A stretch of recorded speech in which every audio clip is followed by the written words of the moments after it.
இன்றைய வசனம் தியானத்தின் தலைப்பு சிருஷ்டிகரை நினைப்போம். பிரசங்கி 12ஆம் அதிகாரம் 1ஆம் வசனம். நீ உன் வாலிப பிராயத்திலே உன் சிருஷ்டிகரை நினை. வாழ்க்கையிலே நல்ல பலனுள்ள நாட்கள் வாலிப நாட்கள். நன்கு கற்றுத்தெறி நாம் ஞானத்தோடு இருக்கும் நாட்கள். பாவத்தின் போராட்டம் ஆரம்பமாகும் நாட்கள் இந்த வாலிப நாட்கள். அந்த நாட்களில்தான் தன்னை சிருஷ்டித்த சிருஷ்டிகரை நினைக்க வேண்டும் என்று நாம் வாசித்தோம்.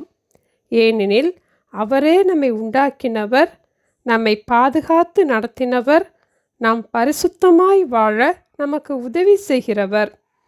வயதான பின் நாம் தேவனை நினைத்து கொள்வோம் என்ற எண்ணத்தை நம்மை விட்டு நீக்கி போட்டு சிறு வயதிலிருந்தே சிருஷ்டிகரை தினமும் நினைத்து வாழும்போது நாமும் ஆசீர்வதிக்கப்படுவோம். நம்முடைய வாழ்க்கையும் நம்முடைய குடும்பமும் ஆசீர்வதிக்கப்படும். யாக்கோபு கூறும்போது, நாளைக்கு நடப்பது உங்களுக்கு தெரியாதே என்று கூறினார்.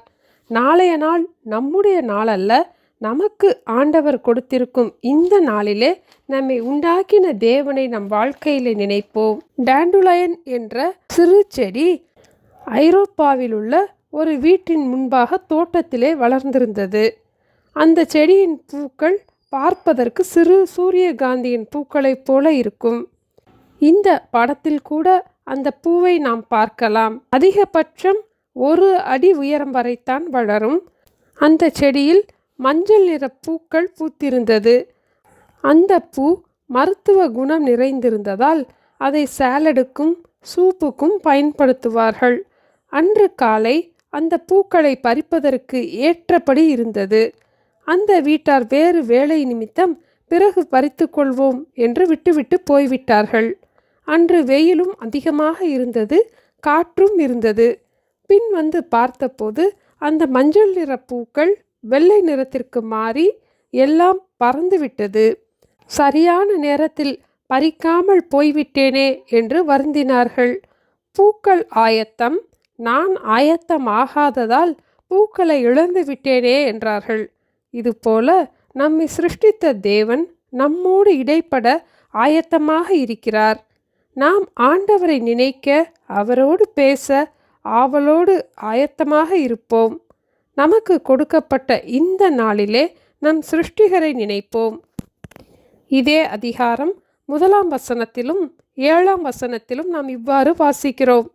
நீ உன் வாலிப பிராயத்திலே உன் சிருஷ்டிகரை நினை. தீங்கு நாட்கள் வராததற்கு முன்னும் எனக்கு பிரியமானவைகள் அல்ல என்று நீ சொல்லும் வருஷங்கள் சேராததற்கு முன்னும் இவ்விதமாய் மண்ணானது தான் முன்னிருந்த பூமிக்கு திரும்பி ஆவி தன்னை தந்த தேவனிடத்திற்கு மறுபடியும் போகாததற்கு முன்னும் அவரை உன் வாலிப பிராயத்திலே நினை. ஆண்டவருடைய கட்டளைகளின்படி செய்ய நினைக்கிறவர்களுக்கு இருக்கிற ஆசீர்வாதத்தை பற்றி 103ஆம் சங்கீதம் 17-18 வசனங்களில் நாம் வாசிக்கலாம். கர்த்தருடைய கிருபையோ அவருக்கு பயந்தவர்கள் மேலும், அவருடைய நீதி அவர்கள் பிள்ளைகளுடைய பிள்ளைகள் மேலும் அனாதியாய் என்றென்றைக்கும் உள்ளது. அவருடைய உடன்படிக்கையை கைக்கொண்டு அவருடைய கட்டளைகளின்படி செய்ய நினைக்கிறவர்கள் மேலேயே உள்ளது. ஆதலால் நம் சிருஷ்டிகரை நாம் நினைப்போம். ஜெபிப்போமா?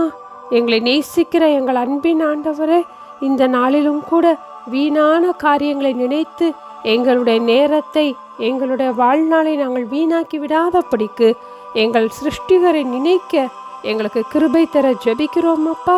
நீங்கள் எதிர்பார்க்கிறபடி நாங்கள் ஜீவிப்பதற்கு எங்களுக்கு வேண்டிய ஞானத்தையும் பலனையும் கிருபையையும் தந்து எங்களை ஆசீர்வதித்து வழிநடத்த வேண்டுமாய் இயேசுவின் நாமத்தில் ஜெபிக்கிறோம் பிதாவே. ஆமேன். Thank you. Have a blessed day.